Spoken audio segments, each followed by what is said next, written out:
It was a quiet evening as I drove along the winding roads of Cedar Hollow.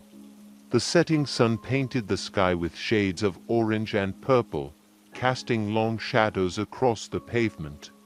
I had taken this route countless times before, but tonight felt different.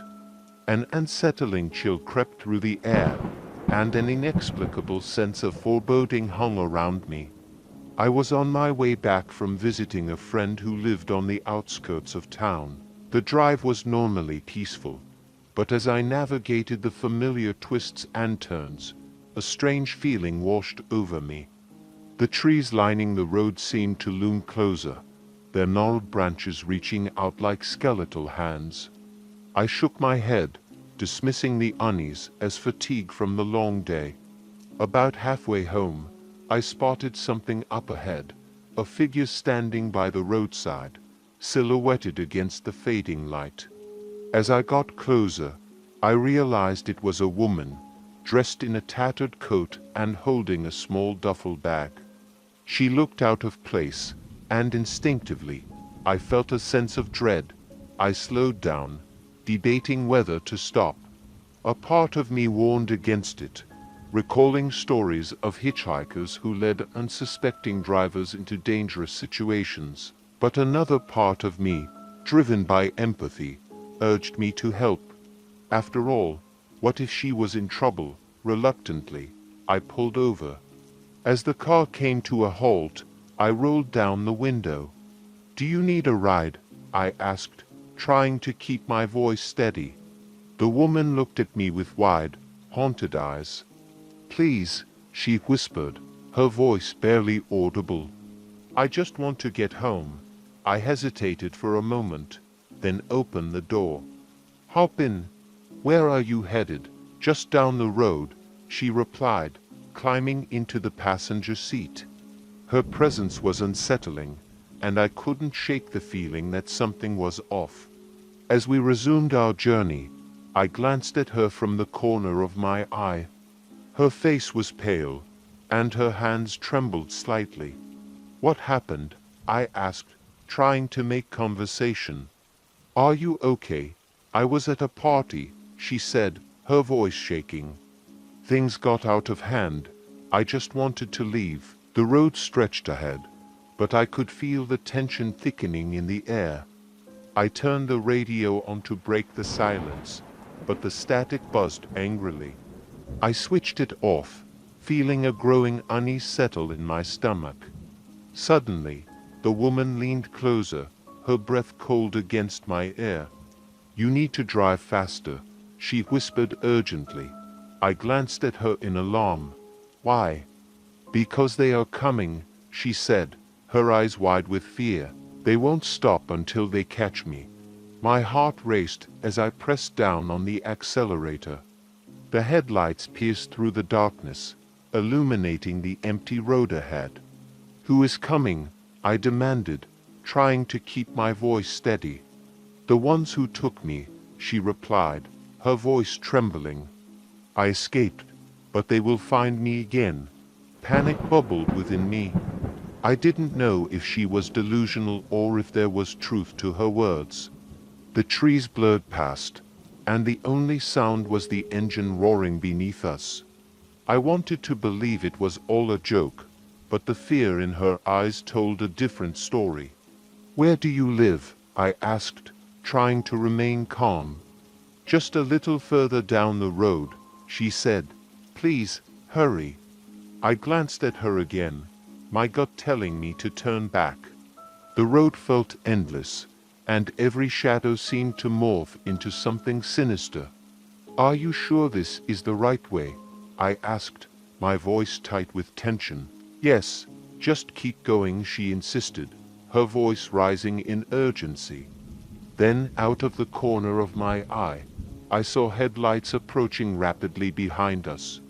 I felt a chill wash over me. "Someone is following us," I said, my voice barely above a whisper. "Don't stop," she urged. "Keep driving." I pressed the gas pedal harder, my heart pounding in my chest. The headlights grew closer, illuminating the rearview mirror. The car behind us was black, and its speed was unnerving. I could barely make out the figures inside, but their faces were obscured in shadow. "Who are they?" I shouted, panic rising in my voice. "The ones who took me," she said, her eyes wide with terror. "They won't stop until they have me back." I felt a surge of adrenaline as I weaved through the winding road, desperate to escape. The black car was gaining on us, and my instincts screamed at me to get out of there. "Turn here," the woman shouted, pointing to a narrow dirt road that branched off to the right. Without hesitation, I veered onto it, the tires crunching over gravel. The landscape shifted around us, the trees closing in as the shadows deepened. The black car followed closely, its headlights cutting through the darkness. I could feel the fear rising within me as I pressed harder on the accelerator. "Where are we going?" I yelled, desperate for answers. "I don't know," she replied, her voice trembling. "Just keep driving." The dirt road twisted and turned, the trees casting dark shadows that danced menacingly in the headlights. I could hear the roar of the other car behind us, its engine revving dangerously close. Suddenly, the road ended in a clearing. I slammed on the brakes, the car skidding to a stop. "What now?" I shouted, panic surging through me. The woman looked out the window, her face pale as she spotted the black car coming to a halt behind us. "We need to hide," she screamed. I opened the door, and we both scrambled out, adrenaline pushing us forward. The darkness closed in around us, the trees swallowing us whole as we darted into the underbrush. I could hear the car doors slam shut, the sound echoing through the night. "Where do we go?" I gasped, my heart racing. "Over here," she urged, leading me deeper into the woods. We ducked behind a large tree, trying to catch our breath as we listened for any sign of our pursuers. Silence enveloped us, but it was a deafening kind of quiet. The forest felt alive, every rustle of leaves setting my nerves on edge. I glanced at the woman, her eyes wide with fear. "What happened to you?" I asked, desperate for answers. "I can't explain it," she whispered, trembling. "They took me. I was at a party, and then they had me. I managed to escape, but they want me back." Before I could respond, the sound of footsteps approached. My heart raced as I pressed myself against the tree, barely breathing. The shadows shifted, and I could make out figures moving through the underbrush, their voices low and menacing. "Where did she go?" one of them hissed. "She can't have gone far," another replied, their tone filled with malice. The woman beside me trembled, her hands shaking as she clutched my arm. "We have to go," she whispered. I nodded, and we cautiously crept away from the tree, trying to stay hidden among the shadows. The footsteps grew closer, and I could feel the tension in the air. Suddenly, a flashlight beam swept through the trees, illuminating the area. "She's around here somewhere," one of them shouted, panic seeping into their voice. I grabbed the woman's hand, and we bolted deeper into the forest, adrenaline fueling our escape. The ground was uneven, roots and rocks threatening to trip us as we ran.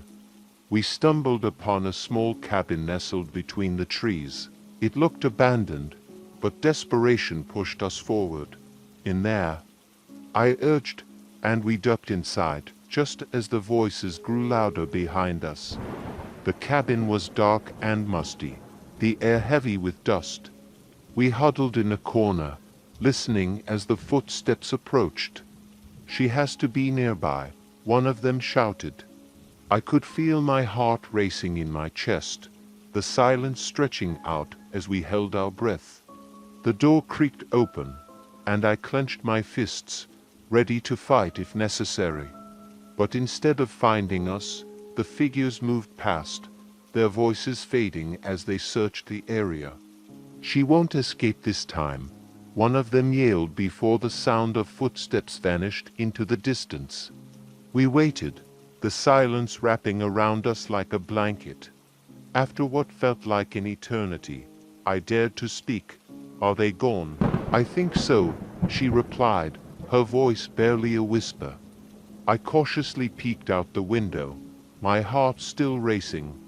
The forest was quiet now, but I couldn't shake the feeling that danger was lurking just beyond the trees. "Who were those people?" I asked, my voice low. "I don't know," she said, her face pale. They were part of something dark. I don't know how to explain it, but they won't stop until they find me." I nodded, piecing together the fragments of her story. "We need to get out of here," I said, determination coursing through me. As we crept out of the cabin, I could feel the weight of the night pressing down on us.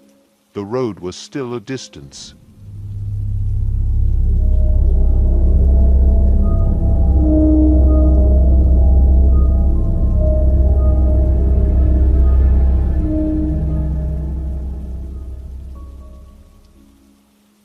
The hum of the engine filled the car as I drove down the winding back roads of Pine Ridge. I had taken this route countless times, but tonight was different. The air was thick with an unsettling stillness, as if the world outside was holding its breath. I shrugged off the unease, dismissing it as just the late hour getting to me. It was past midnight, and the headlights illuminated the narrow stretch of asphalt ahead. The trees loomed on either side, their silhouettes dark and foreboding against the starry sky. I had promised my friends I would be home by 11, but alas, my minute detour to grab some coffee had pushed my arrival time back. As the caffeine settled in, I felt both alert and jittery, the perfect combination for an eerie drive. Halfway down the road, I noticed a flickering light in the distance.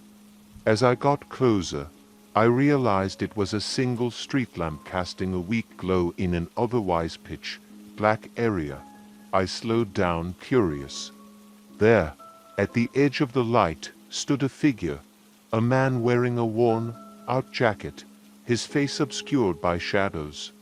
He raised his hand, signaling for a ride.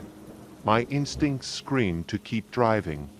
I had heard countless stories of hitchhikers leading unsuspecting drivers into dangerous situations. But as I approached, I could see the desperation in his eyes.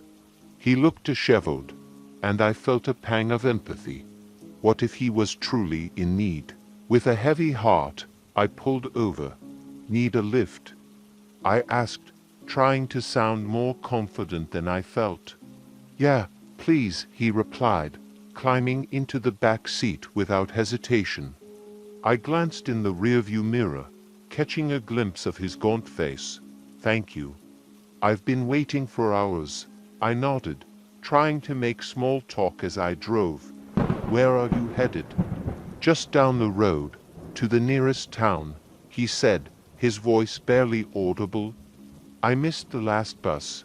As I drove, I couldn't shake the feeling of discomfort gnawing at me. I turned the radio on, hoping to drown out the silence, but the static crackled menacingly, making the atmosphere even tenser. I glanced back at him, trying to gauge his demeanor, but he just stared out the window, his expression unreadable. The road stretched ahead, winding through the dense forest. Suddenly, I noticed something strange. There were no other cars on the road. The only sound was the hum of my engine and the rustle of leaves in the wind. "Do you often hitchhike this route?" I asked, trying to break the silence. He turned to me, his eyes reflecting a mixture of sadness and something darker. "I've been on the road for a while now, just trying to find my way back." "Back to where?" I inquired, curiosity piquing my interest. "Home," he said softly. "But home feels like a million miles away." I could sense an underlying tension in his words. What do you mean? He hesitated before replying. Let's just say it's complicated. Before I could press further, I saw a shadow dart across the road. I slammed on the brakes, heart racing. The headlights caught a glimpse of something moving, a deer. A figure, I couldn't tell. Did you see that? I exclaimed, my voice shaky. Just keep going, he said, his tone suddenly urgent. Do not stop. Unease washed over me. I pressed on the accelerator, the engine roaring as I accelerated down the dark highway. The trees seemed to close in around us, the world outside growing darker with each passing moment. What's wrong? I asked, glancing back at him. I told you not to stop, he replied, a hint of desperation creeping into his voice. They will find us if you do. Who will find us? I demanded, my heart pounding. The ones who don't want me to leave, he said, his eyes wide with fear. They are always watching.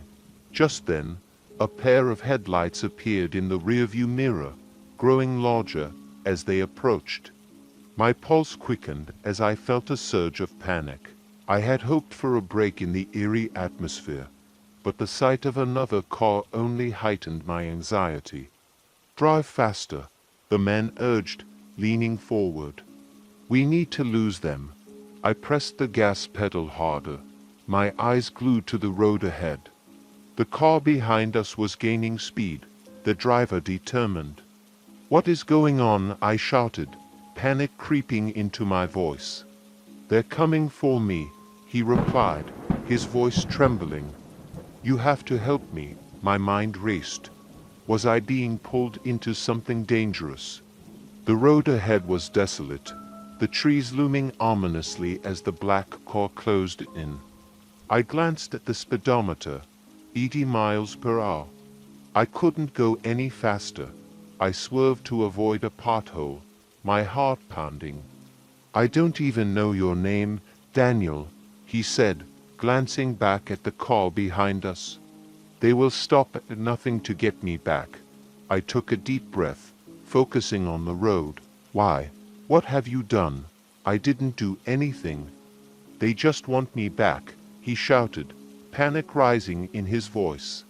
The black car was now right on our tail, its headlights blinding me as I struggled to maintain control. You have to tell me the truth, or I can't help you. I escaped from a place, he said, his voice strained. A place where they do terrible things. They're trying to bring me back. A chill ran down my spine. I had heard rumors of a cult operating in these woods, a group known for their sinister practices. I had never believed the stories until now. What kind of things? I asked, my voice barely above a whisper. Sacrifices, he said, his expression grave. They need people like me to keep their power. The black car swerved closer, almost bumping into us. My palms were sweaty against the steering wheel. What do we do? Just keep driving, he urged, eyes darting around as if searching for an escape. We need to get to the town. There are people who can help. I couldn't shake the feeling of dread settling in my stomach. The black car was relentless, its driver determined to catch up. What if we don't make it? I asked, fear creeping into my voice. Daniel looked at me, his eyes pleading. We will make it. Just trust me. As we approached a sharp turn in the road, I felt a sudden surge of hope. The lights of a small town flickered in the distance. There, we can make it, I shouted, my heart racing with renewed energy. But just as we turned the corner, I heard the sickening sound of metal against metal. The black car had rammed us from behind, pushing my vehicle off the road. I lost control, and the world spun around me as we careened into the trees. Everything went black. When I came to, I was disoriented, the smell of gasoline filling the air. I blinked rapidly, trying to make sense of my surroundings. The car was crumpled against a tree, the engine smoking ominously. Daniel was beside me, groaning in pain. "Are you okay?" I managed to croak, my voice hoarse. "I think so," he said, wincing as he shifted. "But we need to get out of here. They will come." With a surge of adrenaline, I unbuckled my seatbelt and pushed the door open, struggling against the wreckage. We stumbled out into the cool night air, my heart racing as I looked around for any sign of the black car. There was no one in sight, but I could hear the distant sound of sirens wailing in the background. "We need to hide," I urged, glancing back at Daniel. "Do you see anywhere we can go?" He nodded, pointing toward the trees. "Over there. We can lose ourselves in the woods." We took off running, adrenaline propelling us forward as we ducked between the trees. The darkness enveloped us, the sounds of the night drowning out the chaos behind us. My heart raced, fear coursing through me as we sprinted deeper into the forest. The forest was alive with the sound of rustling leaves and distant howls.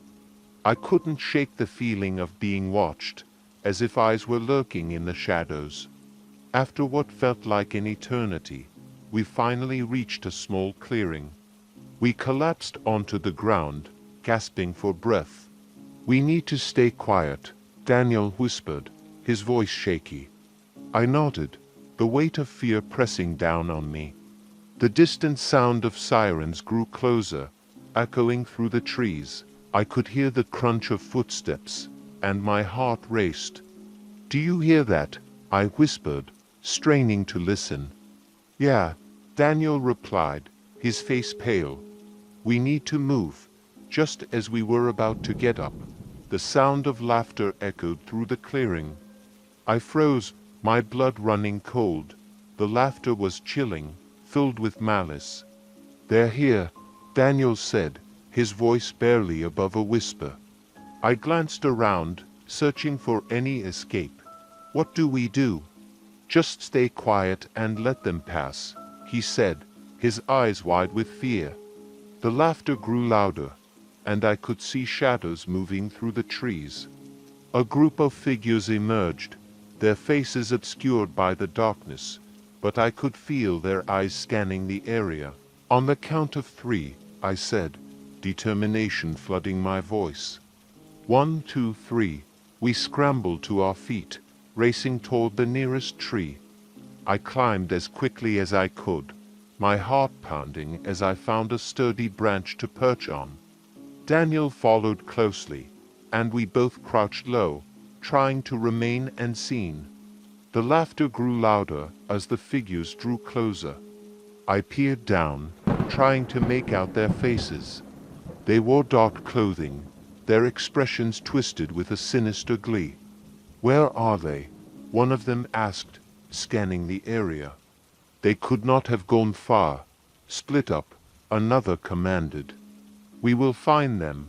Fear gripped me as I watched them disperse, searching the clearing for any sign of us. I could feel my heart racing, each beat echoing in my ears. "Stay still," Daniel whispered, his breath warm against my skin. I nodded, forcing myself to remain calm as the figures searched. I felt my muscles tense, ready to spring into action if needed. One of the figures moved closer to our tree, and my stomach dropped. I held my breath, praying they would not look up. Suddenly, a loud crash echoed through the forest. The figure turned, momentarily distracted by the noise. I took the opportunity to glance around, trying to see if we could escape. In the distance, I could see the lights of the town flickering like stars. Hope surged within me. "We need to get to the town," I whispered to Daniel. He nodded, eyes wide with fear. "But how?" "We wait for the right moment," I said, determination igniting within me.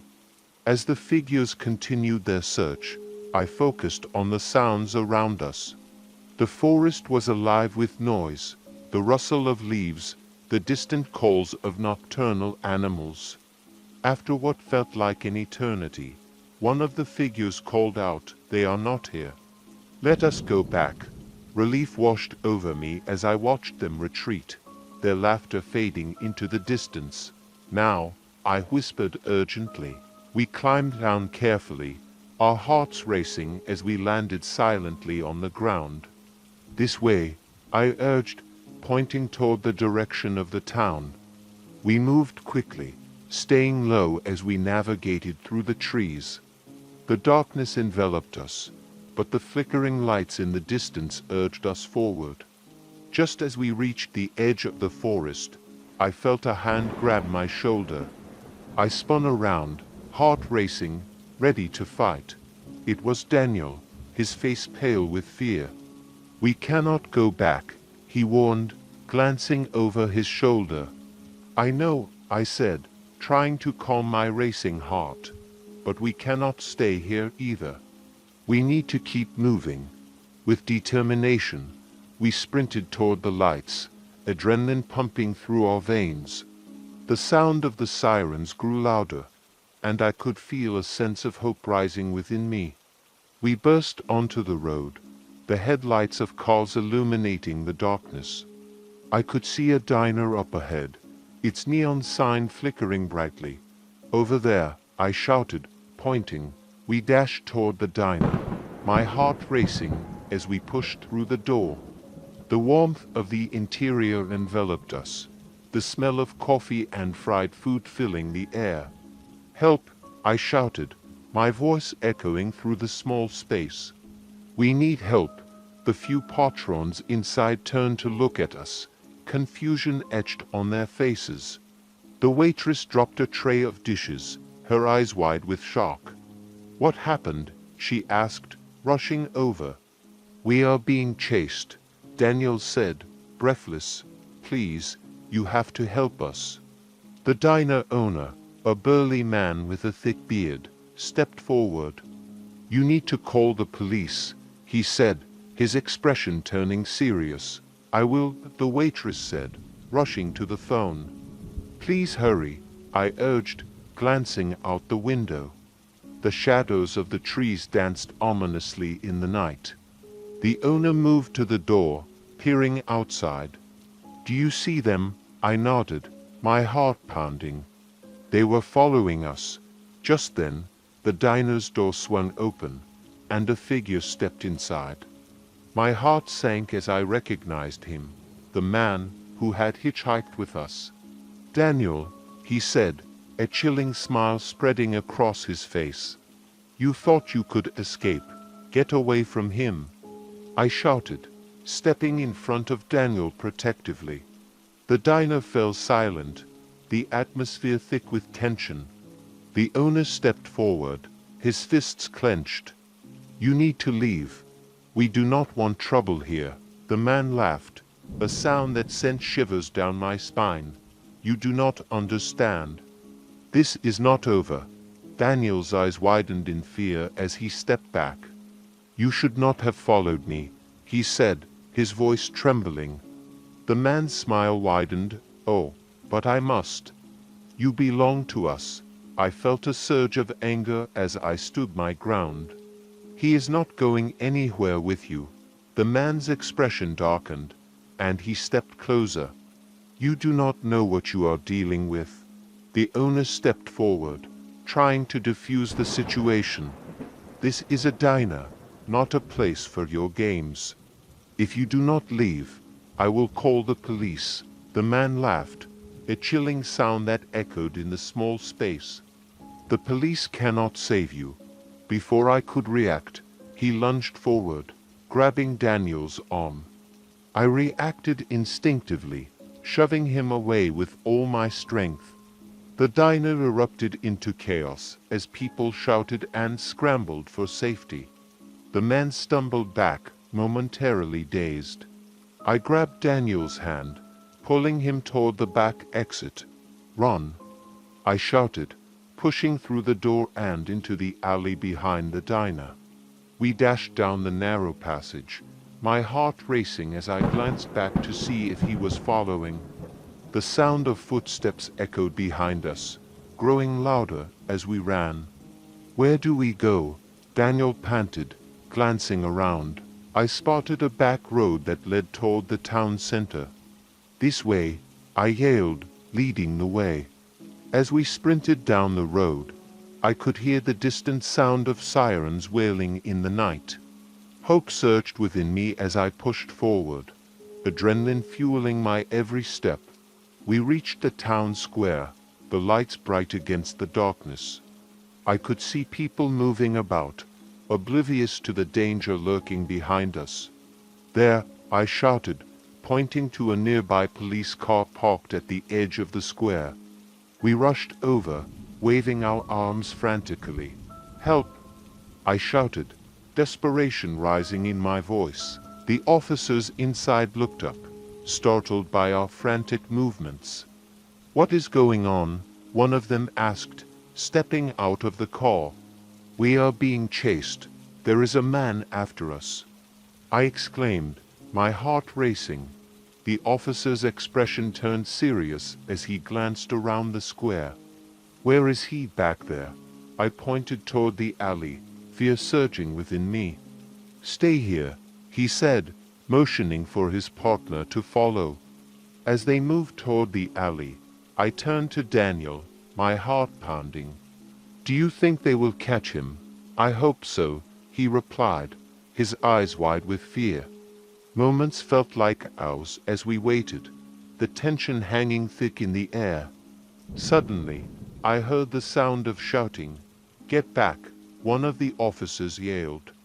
My heart raced as I turned, straining to see what was happening. The man emerged from the alley, his expression twisted with anger. "You cannot stop me," he shouted, lunging toward the officers.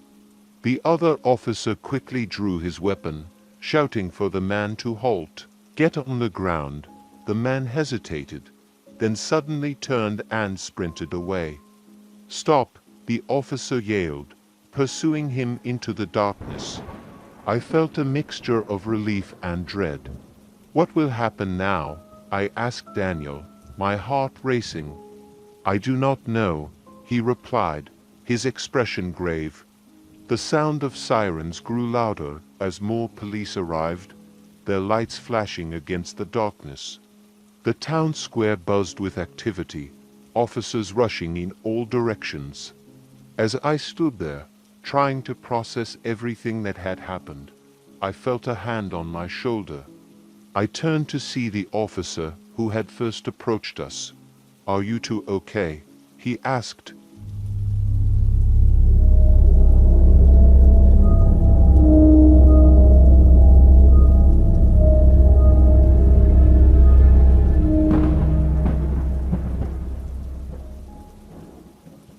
I never believed in the supernatural.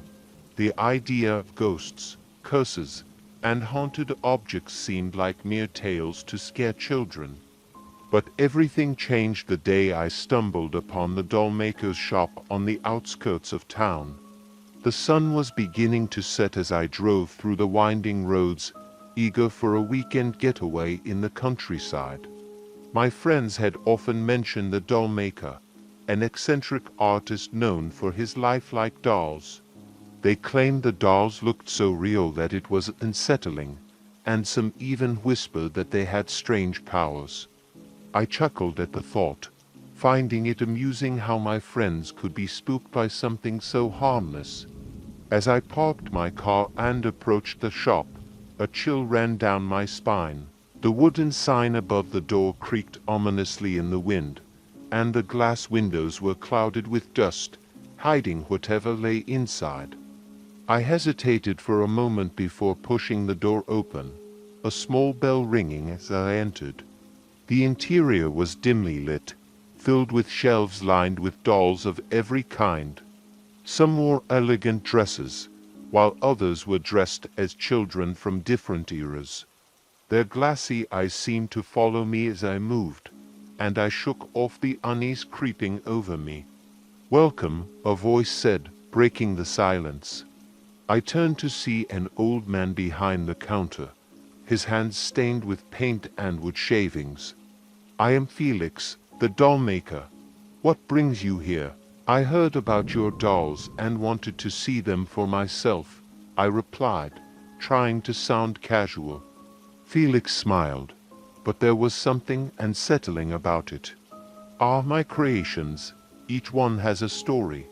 Some are just toys, but others, well, others have a life of their own."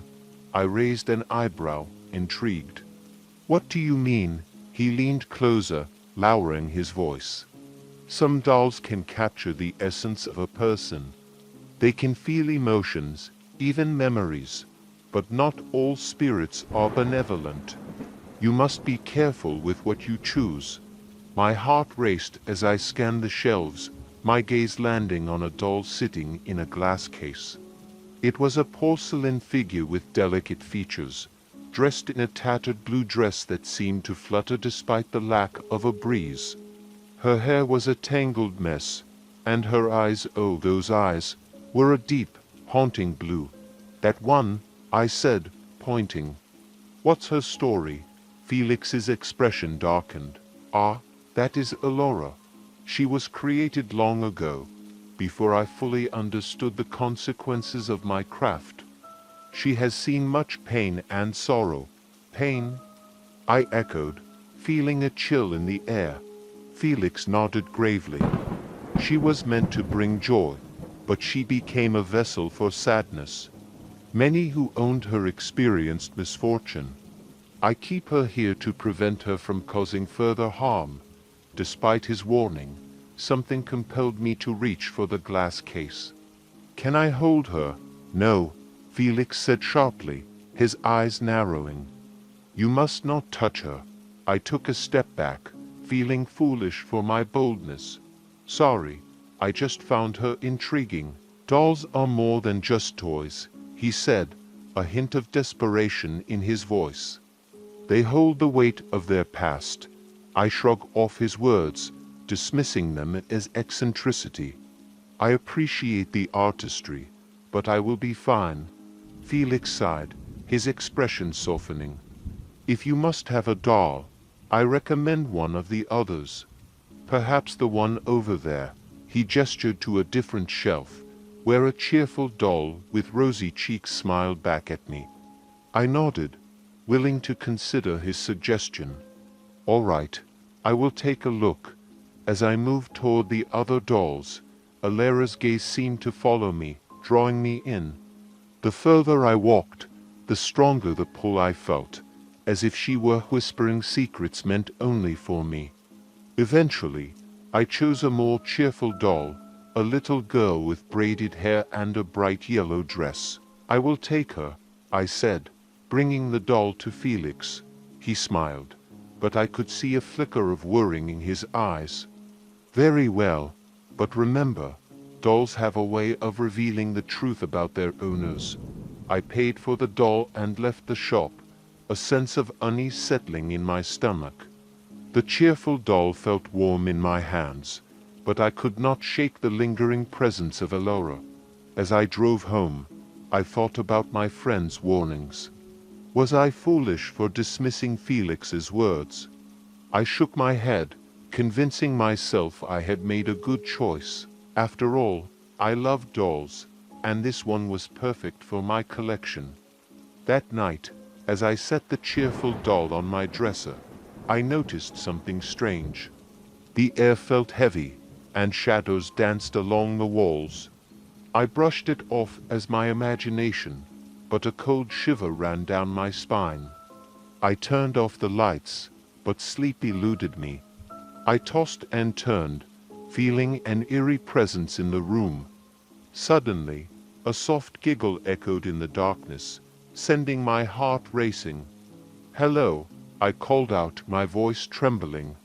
Silence enveloped the room. I must be imagining things, I thought, forcing myself to breathe.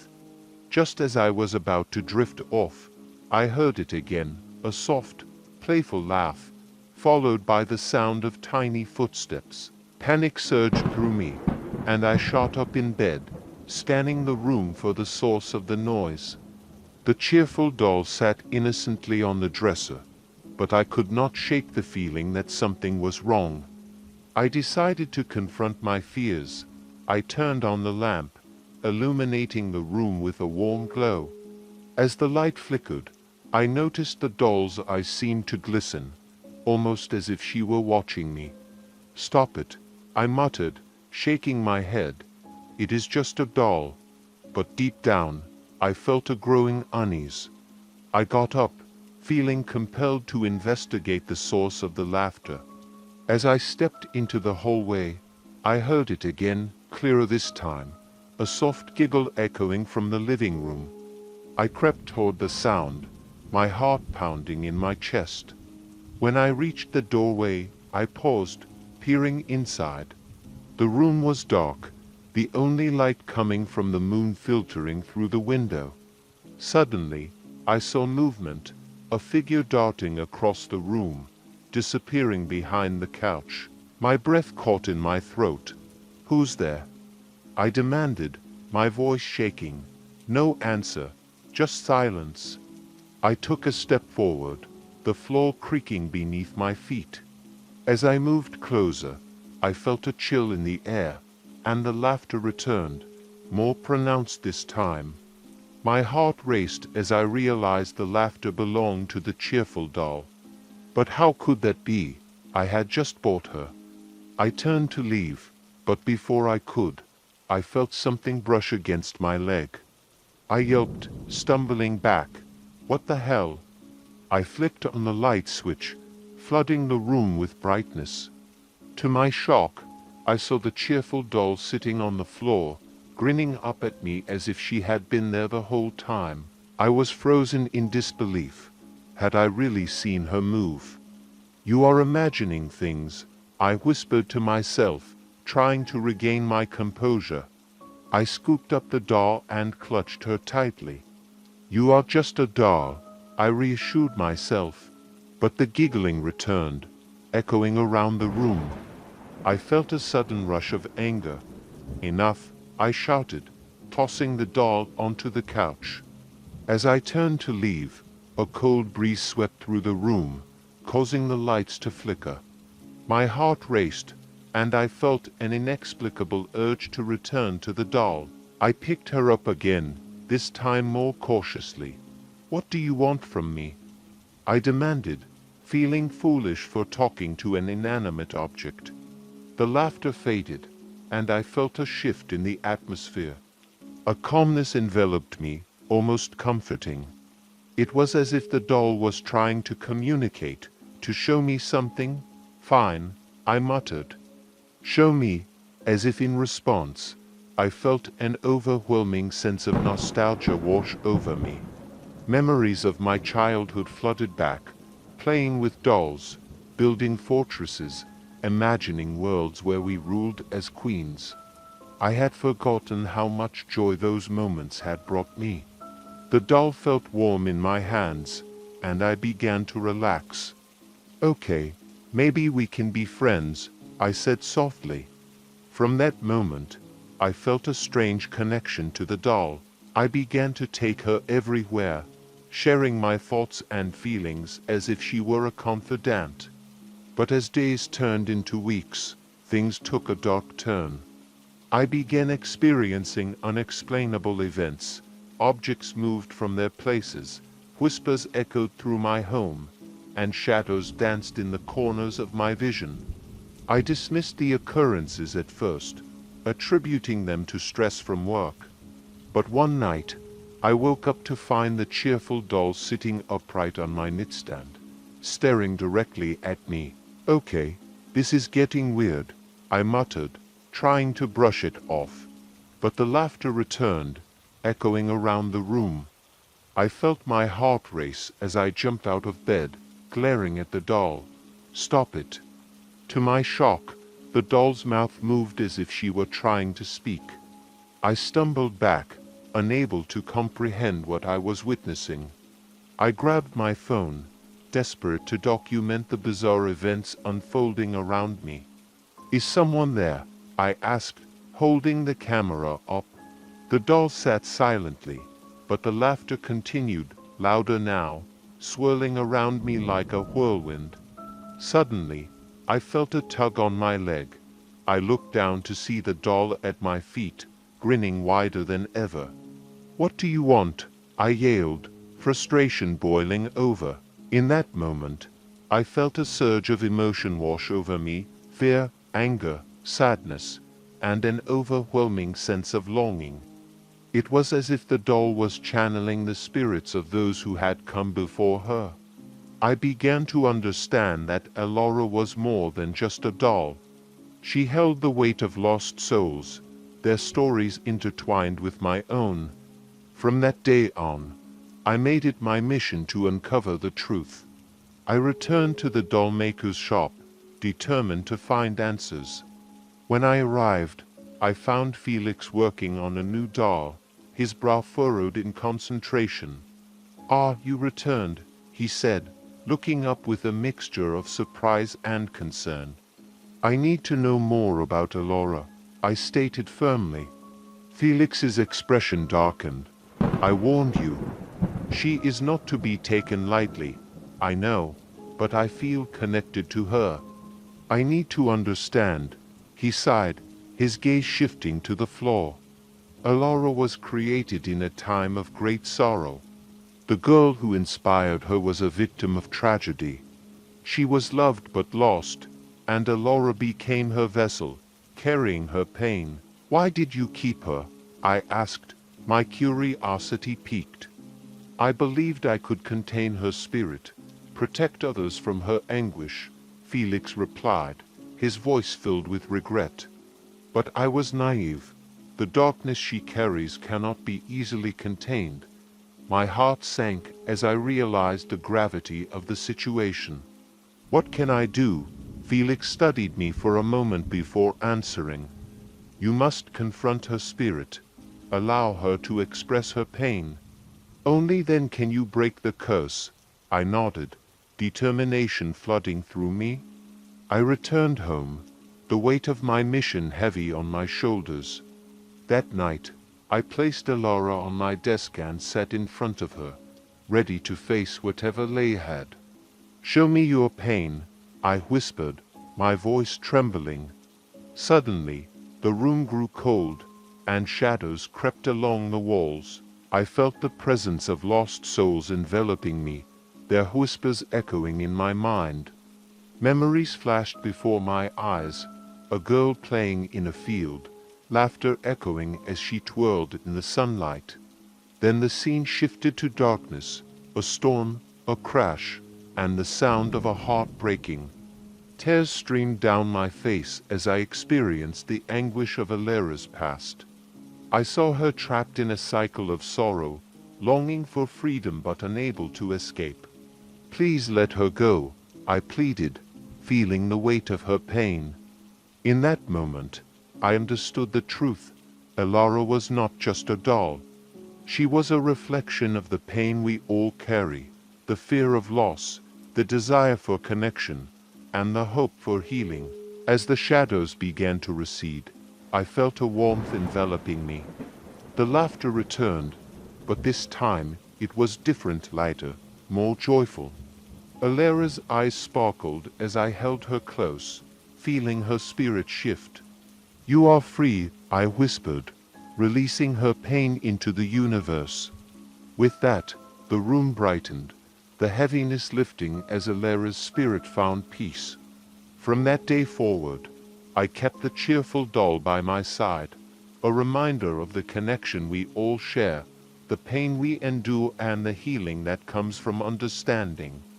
I never saw Felix again, but I often wondered about the other dolls in his shop. Perhaps they too held stories waiting to be told. As for Elora, she became my guide, a symbol of resilience in a world filled with darkness. Whenever I felt lost, I would hold her close and remember the importance of facing our fears, embracing our past, and ultimately finding the light in our lives.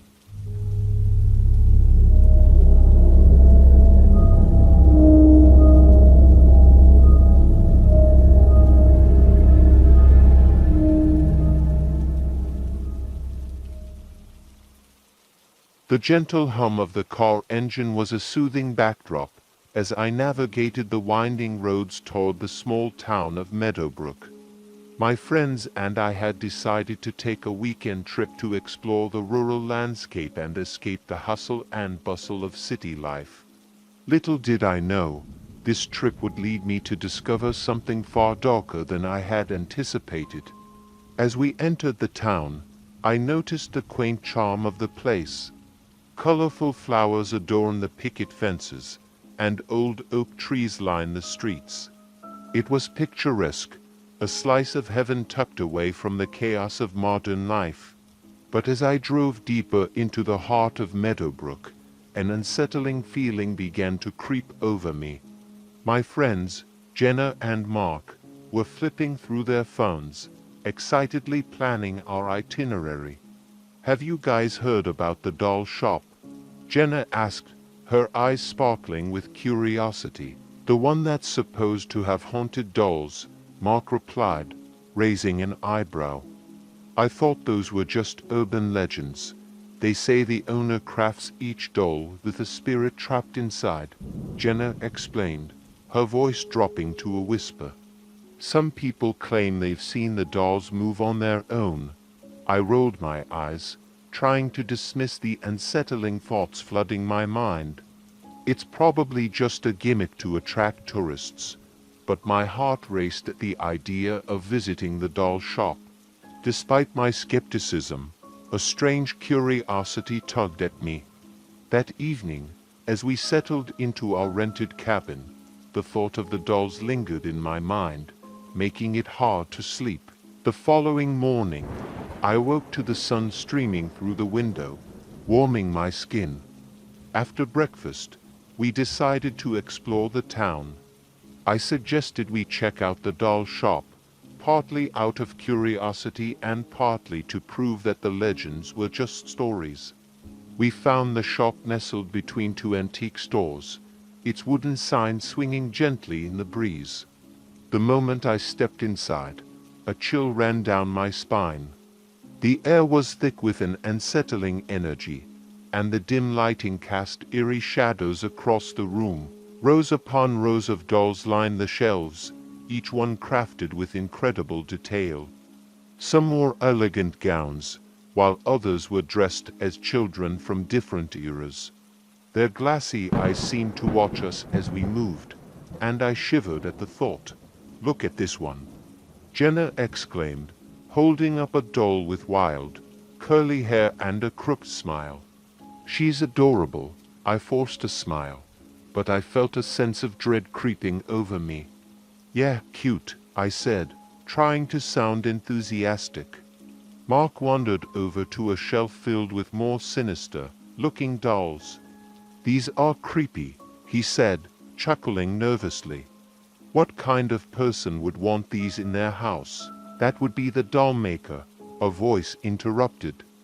We turned to see an elderly woman emerging from the back room. Her hair was silver, and her eyes sparkled with a mix of mischief and wisdom. "I am Margaret, the owner of this shop," she introduced herself, her voice warm yet mysterious. "What brings you here?" "We heard about your dolls and wanted to see them for ourselves," Jenna replied, her excitement bubbling over. Margaret smiled knowingly. "Are my creations. Each one tells a story. Some hold more than just fabric and paint. They are vessels of memories." I raised an eyebrow, skeptical of her words. "You mean, like haunted?" "Not haunted, dear," she corrected gently. "They carry the essence of those who have touched them. Some may have experienced great joy, while others have faced unimaginable sorrow." I felt a shiver run down my spine. "And what happens to the spirits trapped in them?" Margaret's expression darkened momentarily. "They seek a connection. Some wish to share their stories.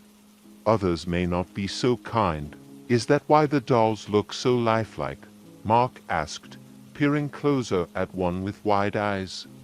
"Lifelike, indeed," Margaret said, her voice growing softer. "They are crafted with care, infused with the emotions of their past owners. Despite my skepticism, I found myself drawn to a particular doll. It was a small porcelain figure with striking blue eyes and golden curls, dressed in a pale pink gown. She exuded an inexplicable charm that made my heart ache. "Who is she?" I asked, pointing to the doll. Margaret's gaze flickered with sadness. "That is Lucinda. She belonged to a little girl who lived in this town long ago. They say Lucinda's spirit is still here, longing for companionship." I felt a pull toward the doll, a strange connection that I could not explain. "I want to buy her," I said, surprising myself with my own enthusiasm. Margaret's expression shifted to one of caution. "Be sure you are ready for her story. Some stories come with a price." I shrugged off her warning, convinced I was merely indulging in a whimsical purchase. "I'll take her," I said, determined to own a piece of the town's history. As I paid for Lucinda, Margaret's eyes bored into mine, as if she was searching my soul. "Remember, the past never truly leaves us," I nodded, dismissing her words as mere theatrics. With Lucinda cradled in my arms, we left the shop, eager to explore the rest of the town. That evening, as we settled in for the night, I placed Lucinda on the bedside table, her blue eyes staring blankly at the ceiling. I tried to push away the unsettling feeling that clung to me, reminding myself that she was just a doll. But as I lay in bed, sleep eluded me. I felt an inexplicable weight in the room, as if the air itself had grown thick with tension. Just as I was about to drift off, I heard a faint whisper. "Help me." I shot up in bed, heart pounding. "Who's there?"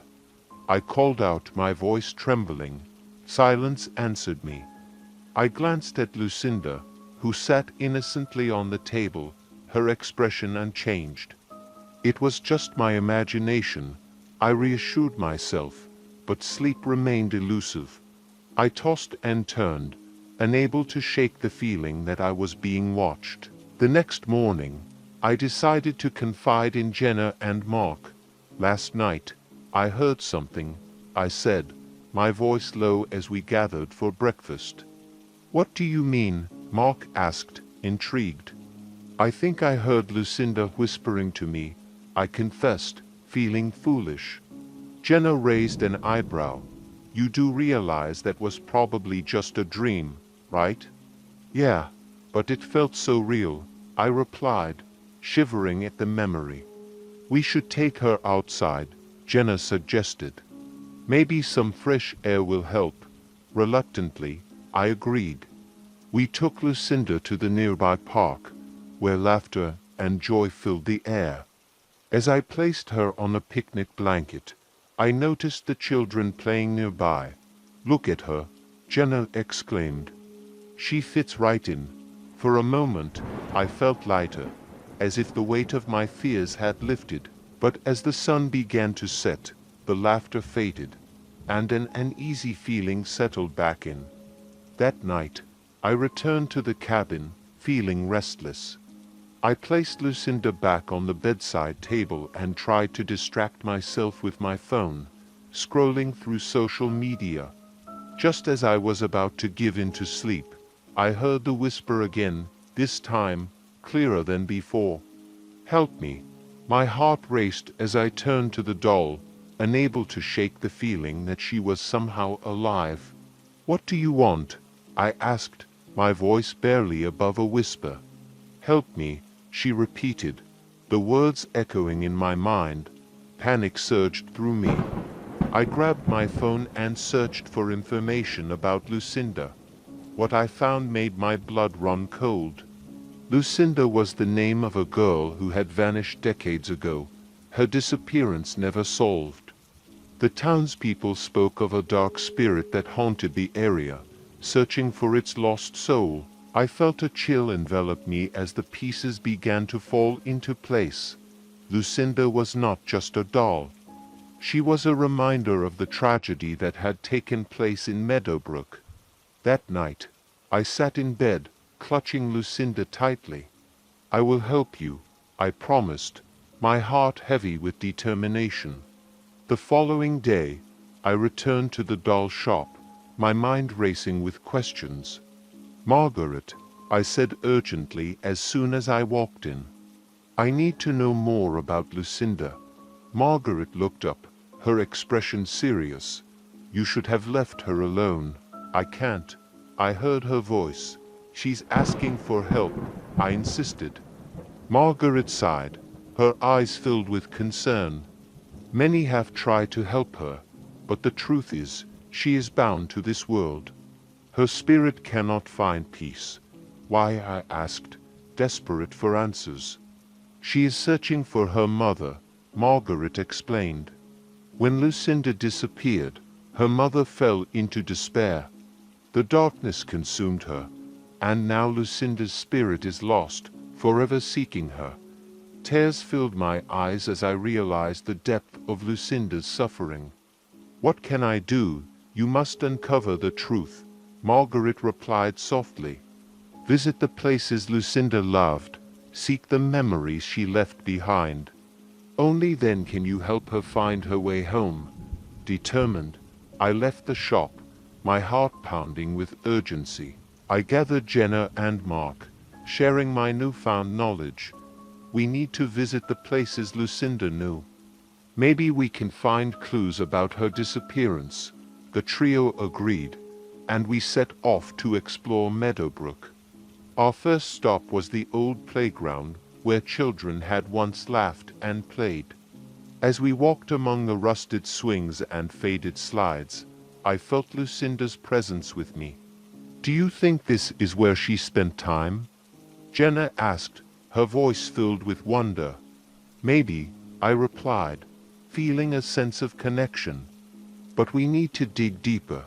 Next, we headed to the local library, where I hoped to find old newspapers or records about Lucinda's case. The librarian, an older woman with kind eyes, directed me to the archives. As I sifted through the dusty pages, I found a newspaper article detailing Lucinda's disappearance. It spoke of her mother's frantic search, the community's efforts to locate her, and the eventual acceptance of her loss. "Lucinda's mother never gave up hope," I whispered, tracing the words with my finger. "But what happened to her?" The librarian overheard me and approached. "Her mother became a recluse after Lucinda disappeared. She was convinced her daughter was still alive, searching for her. Suddenly, a memory sparked in my mind. "The old house at the end of Maple Street," I said, recalling a rumor I had heard. "It's where Lucinda lived. We have to go there." We arrived at the house as twilight descended, casting long shadows across the property. The air felt thick with history, and I could sense Lucinda's spirit lingering in the atmosphere. The house was dilapidated, windows cracked, and the front door creaked ominously as we pushed it open. Dust motes danced in the dim light, and an unsettling silence enveloped us. "Do you think anyone still lives here?" Mark whispered, his voice echoing in the stillness. "I don't know, but we need to find out," I replied, my heart racing as I stepped inside.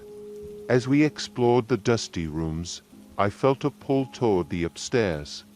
I hesitated before heading up the creaking staircase, the air growing colder with each step. At the end of the hallway, I found a door slightly ajar.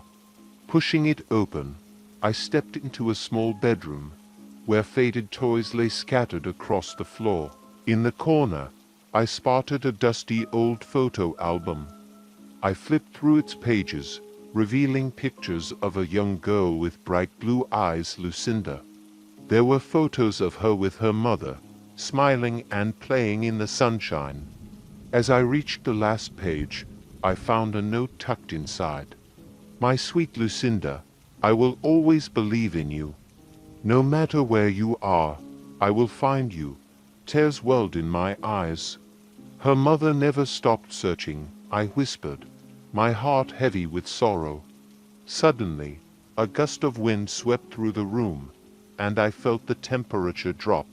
I turned to see Lucinda standing in the doorway, her expression pleading. "Help me," she whispered, her voice echoing in my mind. With newfound determination, I took Lucinda's hand, feeling a surge of energy coursing through me. "I will help you find your mother." In that moment, I understood the connection we shared. Lucinda was not just a doll. She was a reflection of hope and love, a spirit yearning for reunion. As I held her tightly, the room began to fill with light.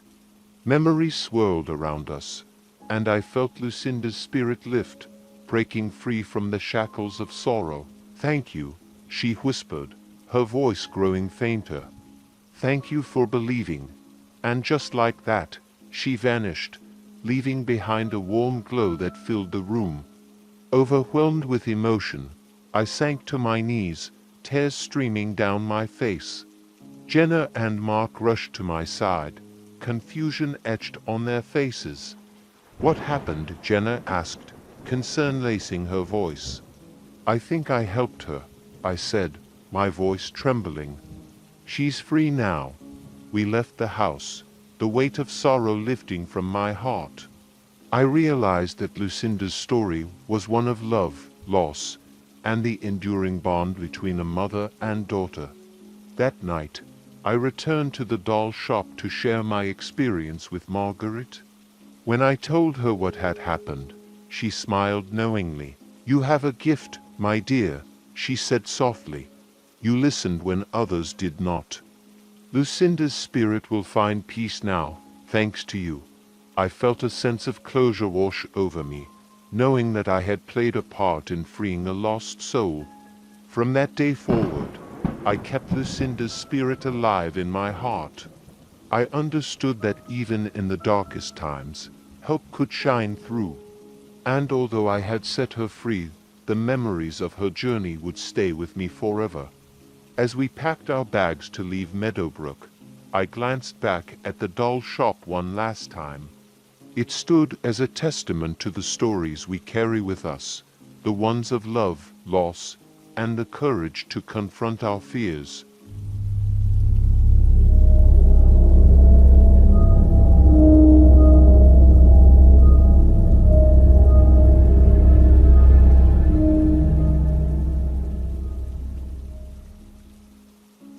The sun dipped below the horizon, casting an orange glow over the sleepy town of Eldridge Hollow. I had moved here just a few weeks prior, searching for a fresh start after a difficult breakup. The small, quaint town seemed like the perfect place to regroup and find some clarity. Little did I know, my new home harbored dark secrets, especially in a place known as the Dollmaker's Workshop. My first day in town, I noticed the old workshop at the edge of Eldridge Hollow. Its wooden sign creaked in the wind, proclaiming Benson's dolls, custom made with love. The windows were dusty, and the door hung slightly ajar, revealing a glimpse of the dim interior filled with shadows and the faint scent of varnish. Curiosity gnawed at me, and I made a mental note to visit. Later that week, after unpacking the last of my boxes, I finally mustered the courage to step inside. The bell above the door chimed softly as I entered. The atmosphere was eerie, filled with an unsettling silence. Dolls of all shapes and sizes lined the shelves, their glassy eyes seemingly following my every move. "Welcome," a voice called from the back. An elderly man with graying hair and a worn smile emerged, wiping his hands on a faded apron. "I am Arthur Benson, the dollmaker. What brings you here?" "I just moved to town and wanted to see what you have," I replied, trying to hide my unease. Arthur's smile widened, revealing a passion for his craft. "Each doll I create has its own story," he said, gesturing to the shelves. Some people believe they possess a bit of magic. Would you like to see my latest creation? My heart raced. Sure, I'd love to. Arthur led me to a workbench where a doll sat, half finished. It was stunning, crafted with exquisite detail, dressed in a delicate blue dress, with curly blonde hair and striking blue eyes that seemed too real. "This is Lily," he said softly. "She is meant to bring joy to a child who needs it. But she is not just a doll. I have infused her with a spirit." "A spirit?" I asked, intrigued. "Not in a bad way," Arthur reassured me. "Lily has a gentle soul. She was created to help ease loneliness and bring comfort." I studied Lily's face, feeling a strange connection. "She's beautiful. Can I buy her?" Arthur's expression shifted. "Are you sure? There's more to Lily than meets the eye. She carries the weight of past memories." "I don't mind," I insisted, driven by an inexplicable urge to own her. Arthur nodded, a hint of sadness in his eyes. "Very well. But remember, every doll has a story. Be kind to her." That night, as I settled into my new home, I placed Lily on the shelf in my living room. She sat there, watching me as I prepared dinner. The evening light cast a warm glow over her delicate features, but I still felt a strange chill in the air. As I lay in bed that night, I couldn't shake the feeling that I was being watched. I glanced at Lily, who remained still, her eyes glimmering in the moonlight. I tried to dismiss my fears, convincing myself it was just my imagination. Days passed, and I slowly settled into my routine. But strange occurrences began to unfold. Items in my house would be out of place. My keys would vanish only to reappear in odd locations, and I would hear faint whispers at night. "Lily, is that you?" I would murmur, half jokingly. She remained silent, her gaze fixed on me, and I couldn't help but feel as if she held a secret. Then one evening, as I sat on the couch, flipping through channels, I heard a soft giggle. I froze, my heart pounding. It was followed by a soft voice. "Play with me. Who's there?" I called out, panic rising. Silence enveloped the room. I glanced at Lily, and my breath caught in my throat. Her expression had changed. Her mouth was slightly ajar, as if frozen in a laugh. I leapt from the couch, the reality of the situation sinking in. "This isn't funny," I yelled, half expecting someone to jump out and scare me. But the room remained still. My logical mind urged me to rationalize it away. Perhaps I had imagined the voice. But deep down, I knew something was off. Over the next few days, the incidents escalated. Lily would move from one spot to another when I wasn't looking, and the whispers grew louder, more persistent. "Help me," she would say softly, though I could barely hear her. One night, I decided to confront her. "Lily, what do you want?" I asked, my voice trembling. "Play with me," she whispered again, her blue eyes sparkling with a light I had never seen before. Against my better judgment, I grabbed the small doll and settled onto the floor, hoping to ease the tension that had built up between us. "Okay, let's play," I said, trying to sound cheerful. As I held Lily in my arms, I felt warmth radiating from her porcelain skin. I closed my eyes and imagined us in a world where we could laugh and dance together. When I opened my eyes, I gasped. The room had transformed.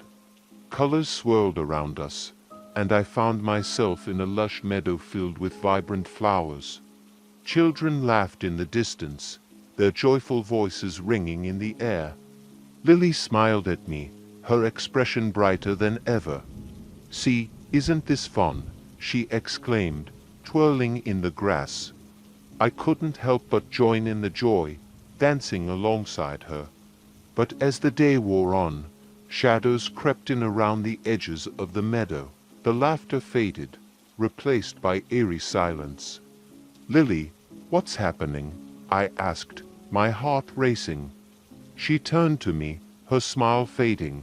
"I need your help. The darkness is coming." Suddenly, I felt the ground shake beneath me. Dark figures emerged from the shadows, creeping toward us with malevolent intent. Panic surged through me. "We need to get out of here." "Hold my hand," Lily urged, her voice filled with urgency. I grasped her tiny hand, and together we raced through the meadow, the darkness closing in around us. As we ran, I could hear whispers, voices filled with anguish. "Help us! Save us!"